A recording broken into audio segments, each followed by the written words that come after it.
Werther. Werther. Hello, Werther. I'm Werther, by the way. Glad you're a normal person. Well, let's not say terrible things. Tell me, what will you be doing with yourself this summer? I'm off to Europe for expat adventures. Material for my memoir. The silky and lacy variety? Something like that. Seek out smart, confident, progressive women. Real spitfires. That's good advice. My sister is 18, so no, she doesn't want to fly down to Miami with you on your sick jet. I have never wanted anyone more.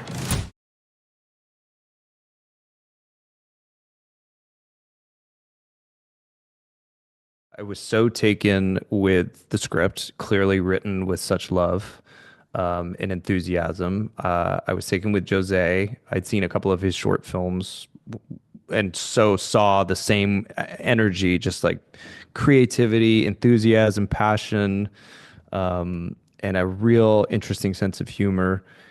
And I thought, how fun to play somebody who's completely not complex. And that's what makes him so interesting, that he has the opportunity to be angry and to be resentful of this young man moving in on his world and all that stuff, which we would in another film would be just as fun to play all that drama. But to be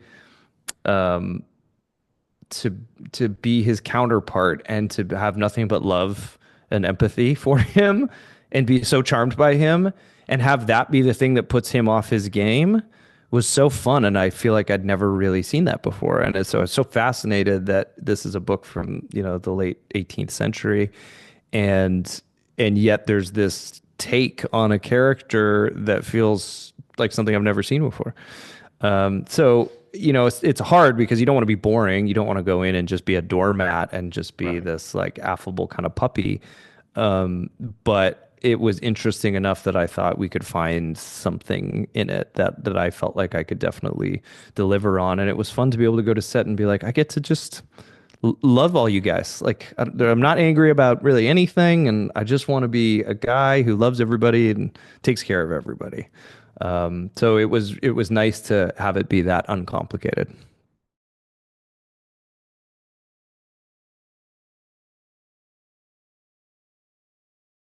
For sure. For sure I have been. Who have I been? I mean, I've been drawn to so many people. I think we all have those people, right? That are just so charismatic and so they just seem to be living life in a gear that you're like, oh, I could do that.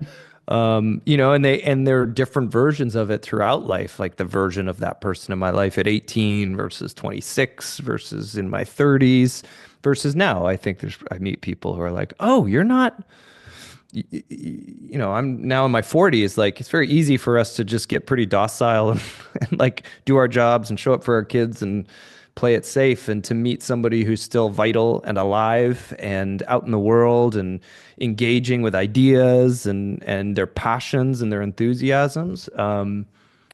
I think, yeah, I mean, I don't know who specifically that is, but I mean, there's a few people that pop to mind throughout, and it's always that. It's people who live passionately, people who live, not dangerously, although I've been drawn to those people in my life too. Like, whoa, you're a disaster, and that's kind of fun. But really more people who live passionately and from the heart and, romantically, essentially. And I think I can, much like Albert, pivot to rationality and to consistency more often than I might like. And, I like to keep people in my sphere that remind me to like live from the heart and be a little spontaneous and a little bit more fun sometimes.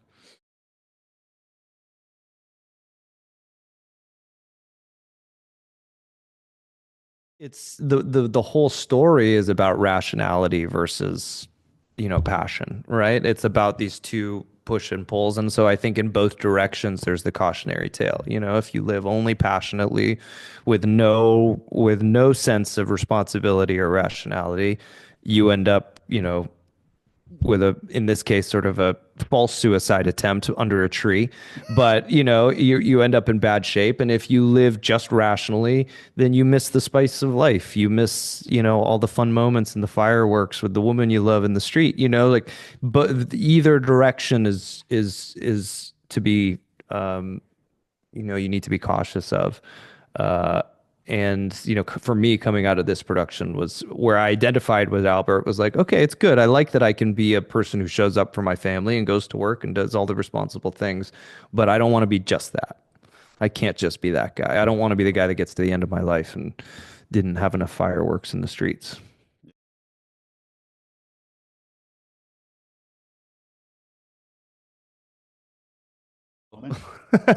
We all can be anything at any moment. Um, I don't know. That's an interesting question. No. No. I mean, yes, I always think that anything is possible, and that was certainly a unbelievable turn of events. But at the end of the day, it also highlighted to me that we're all people, regardless of how insane the events of our lives become. Like, we're all still just those, to me, Megan and I were young actors who got to work on this show together and, be excited and be nervous and, start shooting suits. And, who knows where your life takes you, but, and for all of us, it's weird and wonderful directions. Some of us, it's a little bit more public than others. But at the end of the day, behind the scenes, we're all just human beings who are living out our passions and our joys and taking care of our families. And, for me, that was the highlight of like, oh yeah, there's, you want to put people on the other side of this wall, like, oh, now fancy people are over there. It's just not the case. We're all just doing our best, doing the things that we love and trying to take care of the people that, love us. No, she's incredible. She's smart. She's funny. And she's a reader. Who reads, Paul? Are you insane?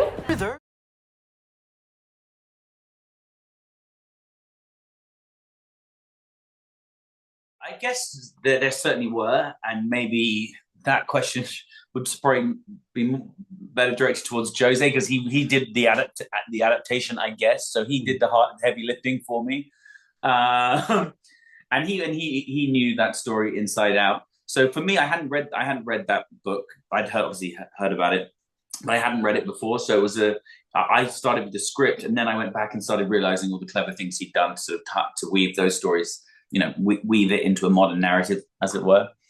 But yeah, I mean, it was. But I know challenges. No, for me, if anything, it gave me things. It gave my character things that probably would have been deemed more normal back then. Gave my character sort of more quirks in a modern setting. With, if anything, sort of fed the character.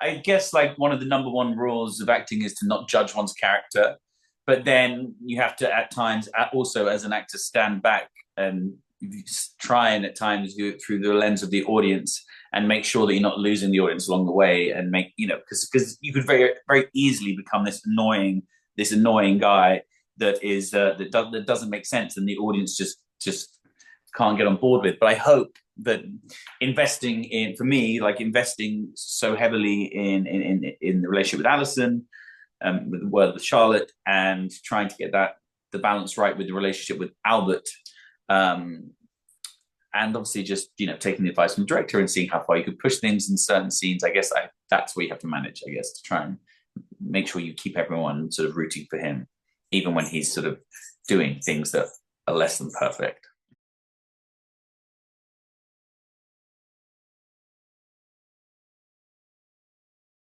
He was great because I think it's a tricky part to come in and play that sort of trifecta of the love triangle in a way. But I had great respect for Patrick and admiration for him, which I think worked well in reflected what my character was because I think Werther was into Albert as well. Do you know what I mean? He also and at times that Johar Paul has this line where it's like, well, who have you got a crush on, him or her? Which I always quite liked. But it was like, I think it was this less of a sort of romantic cross, but just more like he was probably a represent in my mind as an actor. And for my backstory, I'd written that he was sort of a represent I'd written in my notes that he was sort of a representative of perfect father that he never had. So in a way that was which drew him to Albert as well, but also made him resent him in certain ways, especially that he was getting a woman that he also believed he was in love with as well. So, but yeah, Patrick is fantastic.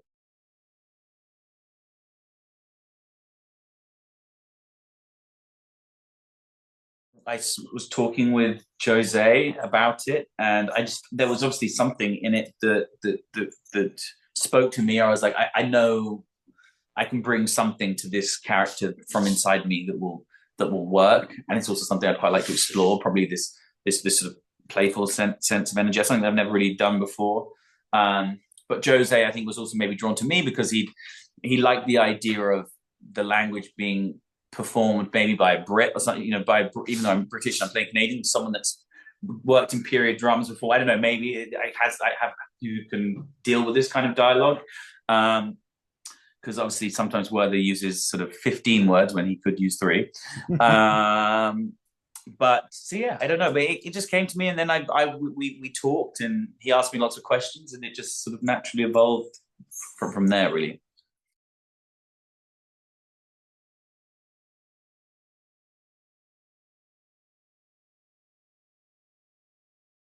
So fun. I mean, I loved it. Really, I had lots of friends sort of who were on the show, so it felt like a really sort of friendly place to go.